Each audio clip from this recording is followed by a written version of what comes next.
Alunos do quinto ano, vamos colocar aqui as aulas referentes ao curso de percepção musical ou teoria musical dos quintos anos, ok?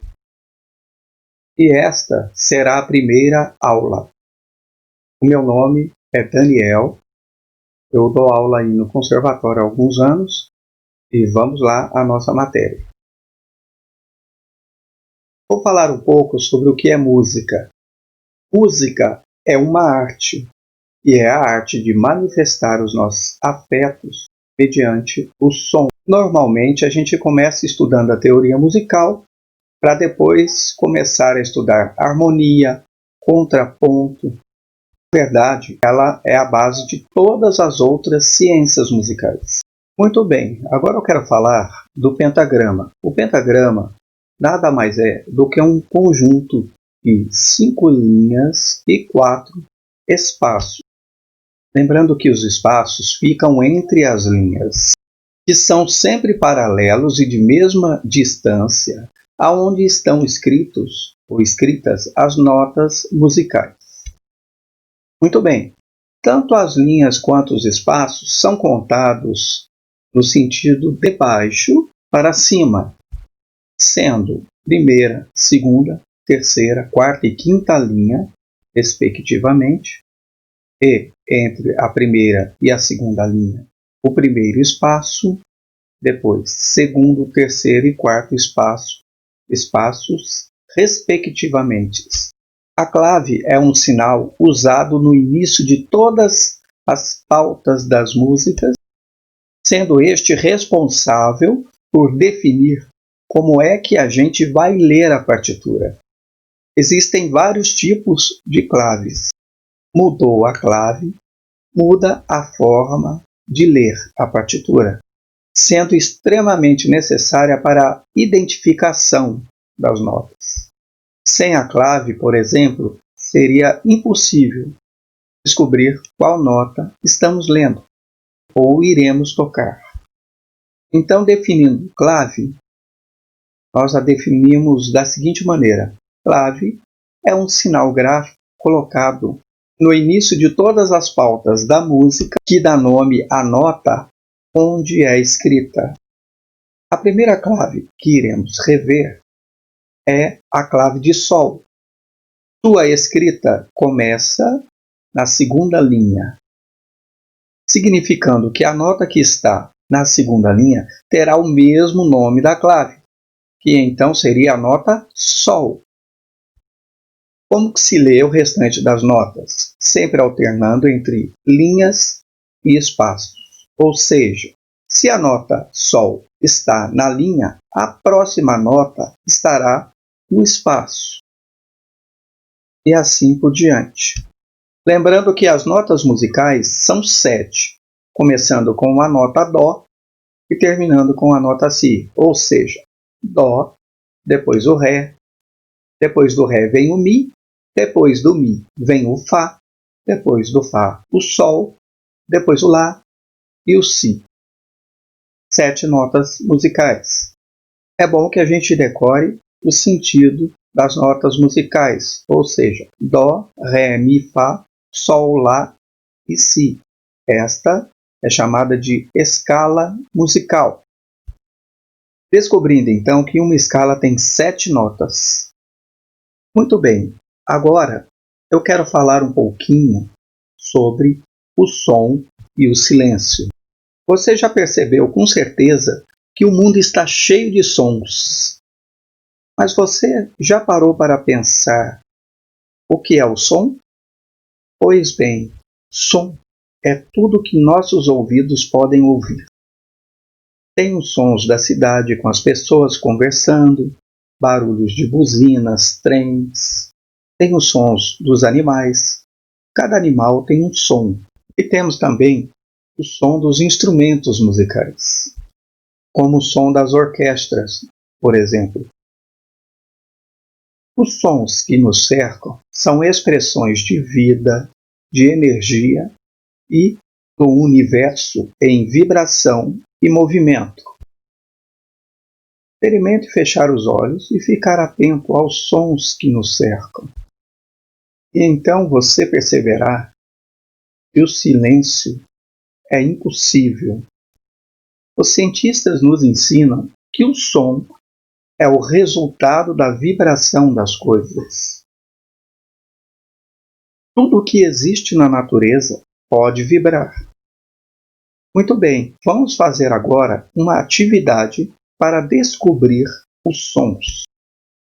Que som é este?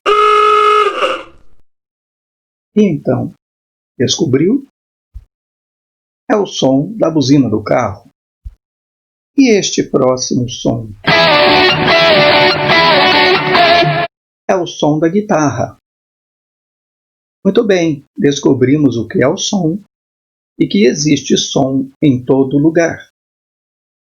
Também que o silêncio é impossível.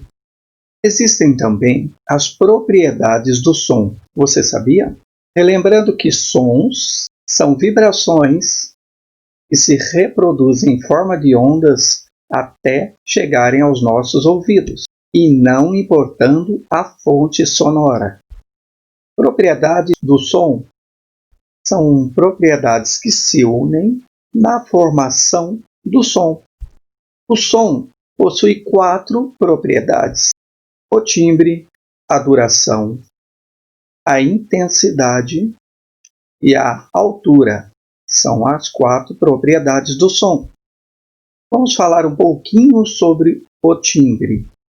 O timbre nos permite identificar se o som é instrumental ou vocal. É através da propriedade do som, chamado timbre, que identificamos um instrumento. Então, nosso ouvido reconhece as diferenças de sonoridades através do timbre. E agora vamos falar da propriedade chamada duração. Esta propriedade nos permite identificar se o som é curto ou longo. As notas musicais também podem ter duração diferentes. A próxima propriedade do som se chama intensidade. Intensidade nos permite identificar se a potência do som é forte ou fraca. É como se fosse o volume do som. Por exemplo, você vai no seu aparelho de som, aumenta o volume, o som ficou mais forte. Se você abaixa o volume, o som fica fraco. Diminuindo ou aumentando a intensidade do som. Por exemplo, quando você grita, você está emitindo um som forte, ou seja, com a intensidade maior. O volume saiu alto. Se você sussurra, você está emitindo um som fraco. E essa emissão de som fraco mudou a intensidade do som. Sendo através do volume de som é que identificamos a intensidade. Cuidado, então, para não confundir a intensidade do som com a altura do som, a próxima propriedade do som. A intensidade do som tem a ver com o volume, se o som é alto ou baixo. Agora, a altura tem a ver com o som ser grave, médio ou agudo. Então, a altura é a propriedade do som que nos permite identificar se este som é médio, grave ou agudo. Para entendermos melhor, eu vou exemplificando aqui. Se um cantor tem a voz muito grossa, na verdade, ele tem a voz grave. Ou aquela cantora tem a voz muito fina, na verdade, ela tem a voz muito aguda. Já os instrumentos musicais, por exemplo, o bumbo da bateria, tem um som grave, porque a sua natureza é de som grave. Ou na natureza, por exemplo, o trovão, a sua natureza é de som grave. Existem alguns instrumentos, percussão, por exemplo, que emitem sons médios. ou uma reunião de pessoas num jantar podem emitir sons médios. Já os sons agudos, no caso dos instrumentos, eu posso exemplificar aqui. O violino emite um som muito agudo. Outro som agudo podemos produzir também com um apito, por exemplo.